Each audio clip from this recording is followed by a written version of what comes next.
আসসালামু আলাইকুম ওয়া রাহমাতুল্লাহি ওয়া বারাকাতুহু। বিসমিল্লাহির রহমানির রহিম। আজকের ক্লাসে তোমাদের সবাইকে স্বাগতম। উপস্থাপনায় আছি আমি মাহমুদুল হাসান, আইসিটি শিক্ষক, ময়নারবাগ হোসেনি আইডিয়াল একাডেমি।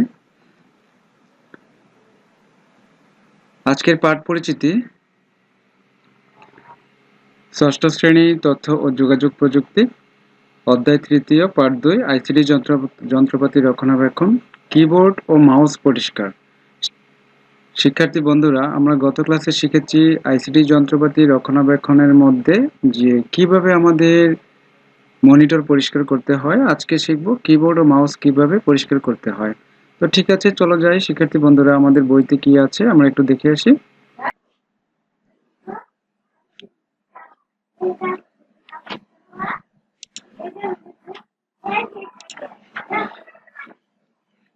কিবোর্ড পরিষ্কার। কিবোর্ডটি মাঝে মাঝে পরিষ্কার করা ভালো, কারণ হাতের আঙ্গুল দিয়ে এটা ব্যবহার করা হয় বলে এখানে রাজ্যের জীবাণু জমা হতে পারে। শুকনো শুকনো নরম সুতি কাপড় দিয়ে কি অর্থাৎ যে বাটনগুলো আছে সেগুলো কিগুলো মুছে কটন বার দিয়ে প্রত্যেকটা কিয়ের চারপাশ পরিষ্কার করা যায়। তারপর উল্টো করে কয়েকবার তারপর কি করতে হবে, উল্টো করে কিবোর্ডটি উল্টিয়ে কয়েকবার হালকা হালকা ঝাঁকি দিলে কিবোর্ডটা মোটামুটি পরিষ্কার হয়ে যাবে। এটা হচ্ছে আমাদের সহজ হিসাব। কিবোর্ড পরিষ্কার কিভাবে করা যায় সেটা আমরা পড়ে নিলাম। প্রথমে কি করতে হবে, শুকনো নরম সুতি কাপড় দিয়ে কিগুলো মুছে নিতে হবে এবং এরপরে কি করতে হবে, কটন বাড দিয়ে প্রত্যেকটা বাটনের কিয়ের কি করতে হবে, চারপাশ পরিষ্কার করতে হবে। তারপর উল্টো করে কয়েকবার হালকা ঝাঁকি দিলেই কিবোর্ডটি মোটামুটি পরিষ্কার হয়ে যাবে। এই যে এখন দেখা যাচ্ছে দুইটা জিনিস, প্রথমে এই কাজ করছে সুতি কাপড় দিয়ে কিবোর্ডের বাটনগুলো মুছে নিচ্ছে, এর পরবর্তী কি করছে, এই কটন বাড দিয়ে প্রত্যেকটা কিবোর্ডের চারপাশটা এই লোকটি পরিষ্কার করছে। তো ছবির নিচে লেখা আছে কিবোর্ড কি করছে, কাঠিতে তুলা লাগিয়ে বা কটন বাড দিয়ে পরিষ্কার করে নরম সুতি কাপড় দিয়ে মুছে নিতে হয়। আচ্ছা, এরপরে কি করতে হবে, প্রথমে সুতি কাপড় দিয়ে মুছে নিতে পারি, এরপরে কটন বাড দিয়ে চারপাশ পরিষ্কার করতে পারি বাটনের, এরপরে আবার সুতি কাপড় দিয়ে একটা বা আবার ফাইনালি মুছে নিতে পারি। তো এখন আমরা জানলাম কিবোর্ড কিভাবে পরিষ্কার করা যায়। এখন আমরা জানবো মাউস কিভাবে পরিষ্কার করা যায়। আজকাল প্রায় সব mouse optical mouse, very very important. আজকাল প্রায় সব মাউস কি ধরনের মাউস, অপটিক্যাল অপটিক্যাল মাউস। আজকাল প্রায় সব মাউসই অপটিক্যাল মাউস। আলো আলো প্রতিফলিত হয়ে এটা কাজ করে, তাই মাউসের লেন্স যদি অপরিষ্কার থাকে তাহলে মাউস ঠিক করে কাজ নাও করতে পারে। অর্থাৎ আজকাল প্রায় সব মাউস অর্থাৎ ম্যাক্সিমাম মাউসগুলো আমাদের অপটিক্যাল মাউস, আলো প্রতিফলিত হয়ে কাজ করে। যেমন এই যে এখানে লেন্স আছে, এই লেন্সের ভিতরে যদি ময়লা জমে তাহলে আমাদের আলো প্রতিফলিত হতে সমস্যা হয়, তখন মাউসটি কাজ করতে পারে না। তাহলে মাউসটিতে যদি সত্যি সত্যি ধুলাবালি বা ময়লা জমে থাকে তাহলে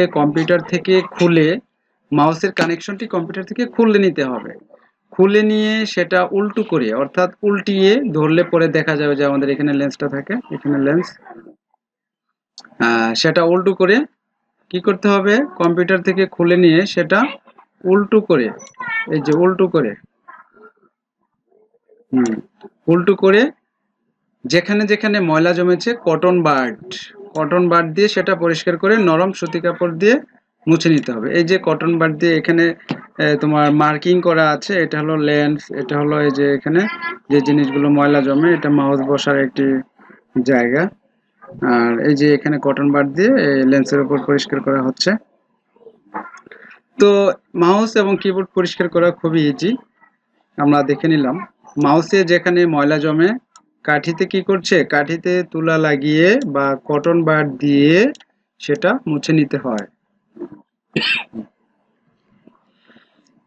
তো শিক্ষার্থী বন্ধুরা, আমাদের একটি কাজ থাকবে, সেই কাজটি তোমরা বাসায় একা একা করে ফেলবে। কাজ কি? কাজ ক্লাসের ছাত্রছাত্রীরা তাদের ল্যাবের বা অন্যান্য কম্পিউটারগুলো পরীক্ষা করে দেখবে তার মনিটর তার মনিটর, কিবোর্ড এবং মাউস পরিষ্কার করার প্রয়োজন আছে কিনা। যদি প্রয়োজন থাকে তাহলে কি করতে হবে? প্রয়োজন থাকলে আবার পরিষ্কার, তা আমরা কিভাবে পরিষ্কার করতে হয়, সংরক্ষণ করতে হয়, রক্ষণাবেক্ষণ করতে হয়, সেগুলো আমরা দেখেছি, সেই কাজগুলো করব।